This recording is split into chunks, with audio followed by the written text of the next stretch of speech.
What makes you think I don't want to go to a baseball game, Larry? I don't take you much for a fun and games person, Paul. In a stadium, I can do a lot of people watching. I'm like an eagle. I can see the entire place and what everybody's doing. I don't think Mr. McDonald is that interested in watching you cram an entire hot dog in your mouth while you scope teenage girls in the balconies. Well, Michael cuts in, Kimon's action figures have been a leader in sales. In fact, he's been one of our most popular products with teen boys. That's because they think I talk back to their parents. Well, wouldn't you? If their parents are stupid. Well, the sales figures are what they are. Anyway, I don't see any reason why Mr. McDonald wouldn't want to meet Kimon. Honestly, I just want an overpriced chili dog. Michael, can I talk to you privately for a second? Larry, there's nowhere we could go that Kimon wouldn't hear us. Okay, I'm just going to put it out there.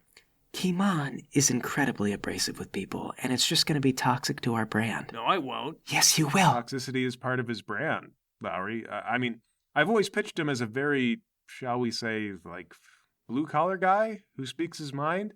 And I think so long as Mr. McDonald knows that's not an exaggeration, then we should be fine.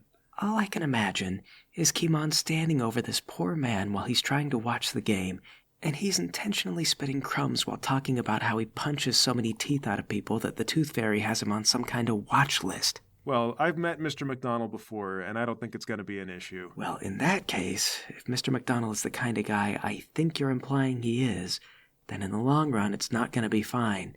Two abrasive personalities cannot coexist. Well, not at all times, but for a few hours at a baseball game, we'll be all right. So do I get my chili dog or what? Fine. You know what, Paul? Fine. You can eat a chili dog. You can make a fool of yourself.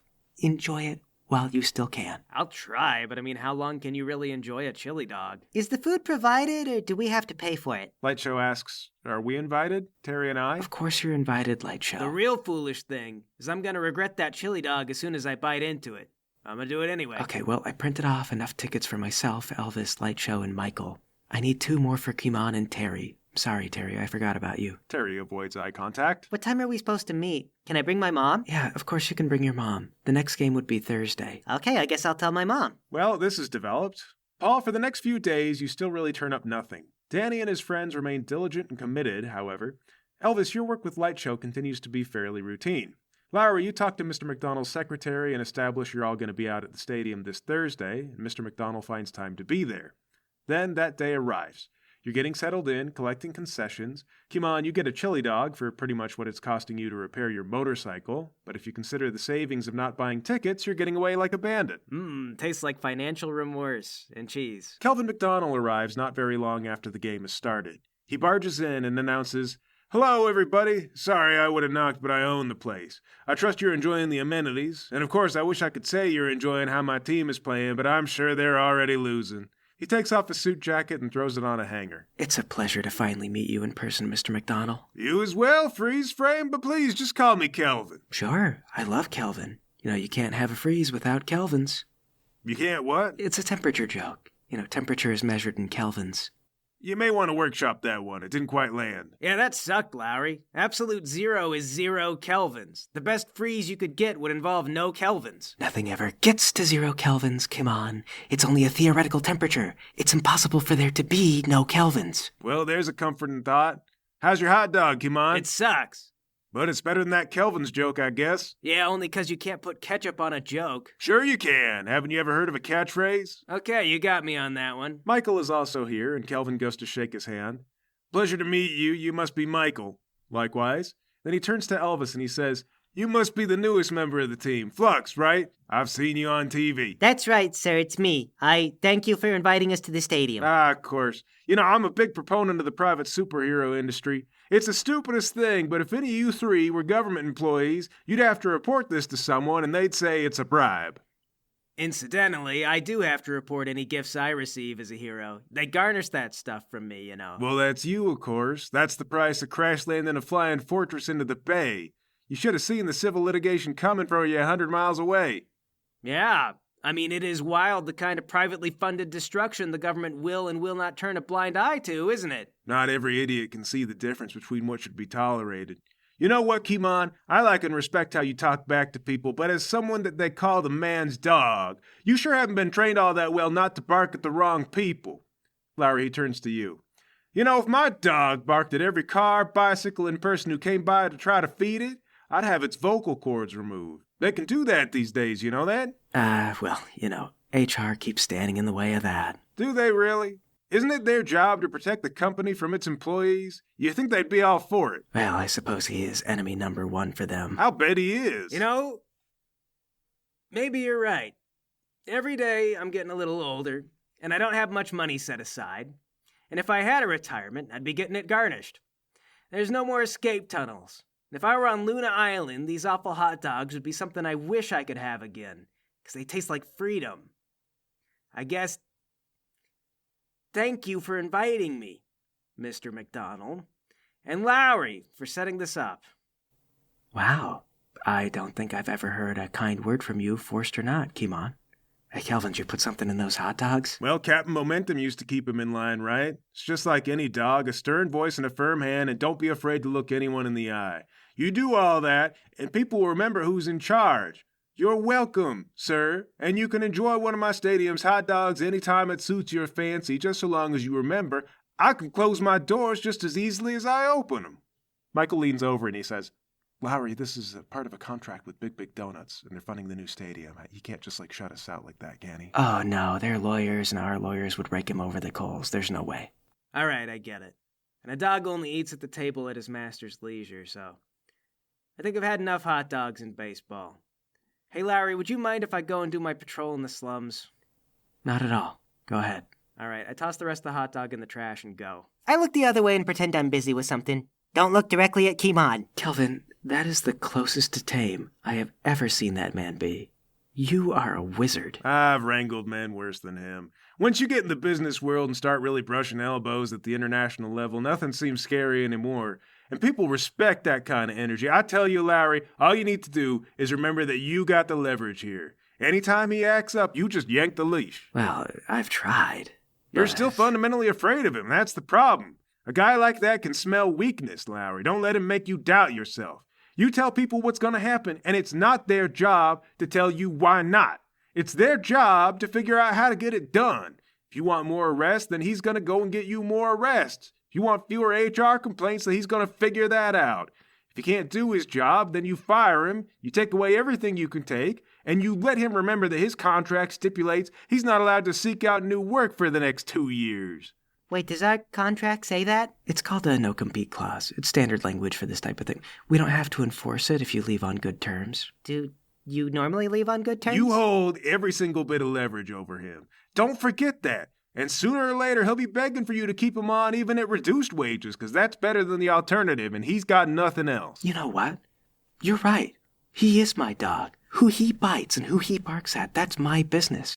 This is a good lesson, Kelvin. I'll remember that. Okay, so Paul, what did you actually go to do? I'm driving to the woods. I'm calling Danny on the way up. Hey, boss, this is Danny. Hey, Danny, are you up in the watching spot? Yep, a whole lot of nothing happening. All right, I need to talk to you about some business stuff.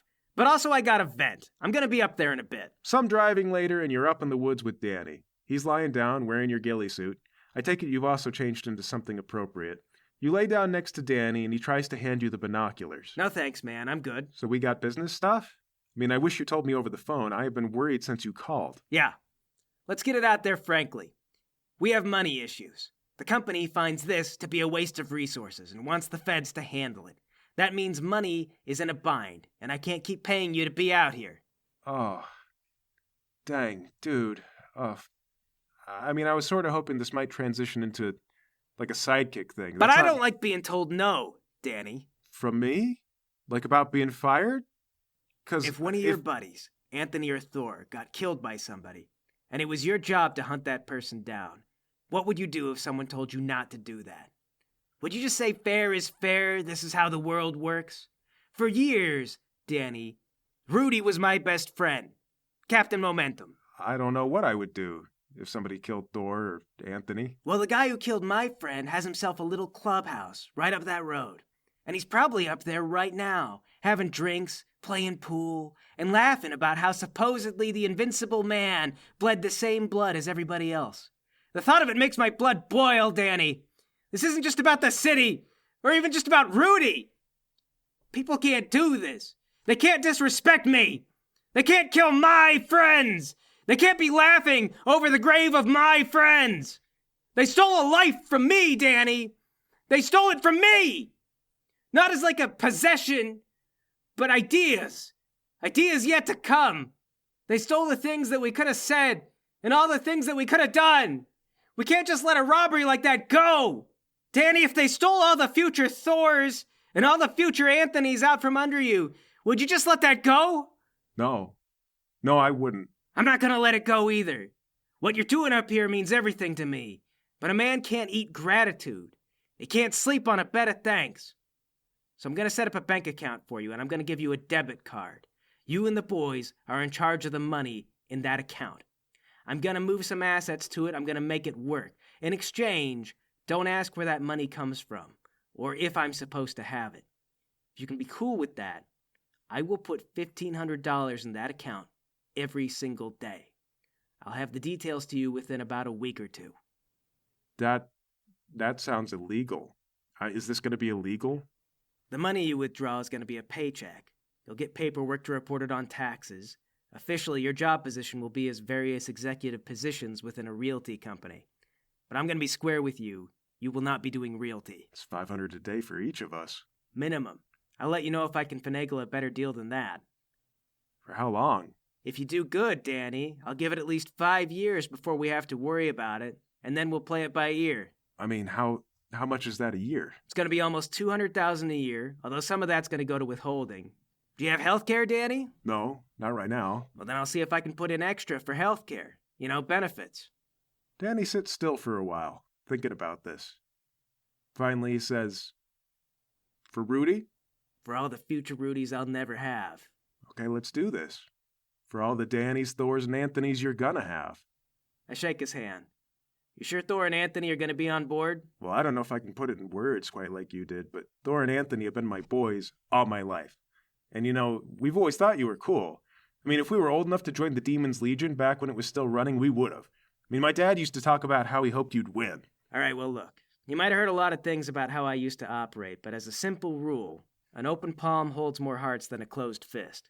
If either of your friends have doubts, or they just need something more, then we're open to talk. I'll see that you're respected for what you put on the line. No rush decisions, and you don't have to commit to anything until you make that first withdrawal from the account. All right. Got it. I'm glad I met you, Daddy. Are you thinking about bringing back the Demon's Legion? Kid, what you don't realize is a broken society is built on sleeping demons. The question isn't if I'm going to bring it back. The question is whether I'm going to wake it up. On that line, you get up and go, leaving Danny behind grinning like a maniac.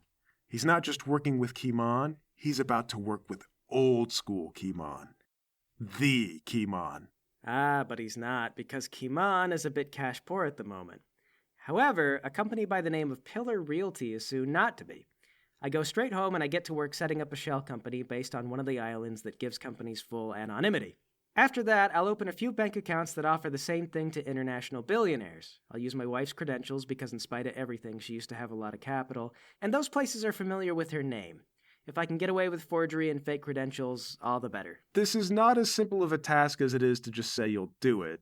It requires knowing your way around all these networks and how to use them. But I've used them before. You and a lot of people looking to hide money.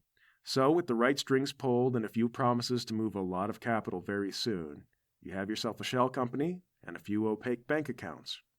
What's next? I'm going to go online and start throwing a lot of money around to different artists. I'd like them to draw me concepts for a superhero costume. Something cool, but also affordable. Tell them it's a hero on a budget. All right, in a few days you have a collection of concept sketches from various artists. Since you asked for a budget, you get a decent number of stuff and street clothes, but there are a few lofty attempts. Okay, I go through them until I get a workable design. Eventually, I'm going to decide on something in a mix of dark green, white, and with gold accents. An overcoat with a hood and a face-concealing morph suit mask. The mask is eyeless, so it'll make it a little harder to see, but with my super senses, it won't be that bad. On the back, a pair of gold wings, but the feathers are made of knives. And then I'll get a bandolier full of actual knives. Once I've got all the materials together, I'll sew this together into a rugged but functional supersuit. Sparing on sleep and working with the fevered determination of a villain, you get all this together in only about 5 days. That leaves a little over a week to get the promised money into that account, though, and if your personal account starts going to the Cayman Islands, you'll be flagged in less time than it took you to set this up. Well, luckily it's not my money going into the account. That Kelvin McDonald guy's got a house around here, right? In fact, he does. He's a New Jersey Delphia native. Perfect. Look for an isolated freeway overpass near where he lives. Well, yeah, there are freeways near where he lives. Rent a truck from the hardware store, falsify the information on the rental, and then buy a bunch of thick plywood. Then, in the dead of night, start laying out plywood between the steel beams below a bridge. I'm going to put together a makeshift shelter. What the heck are you doing now, Paul? It's a secret lair. This is my secret lair. Okay, all right. Once I'm done, I'll get some rest. I need it. And then finally, before it gets too late, drive down to Kelvin McDonald's home. And before the sun goes down, use the trees and the ditches to sneak my way to the gates. The demon stalks his way to the gates.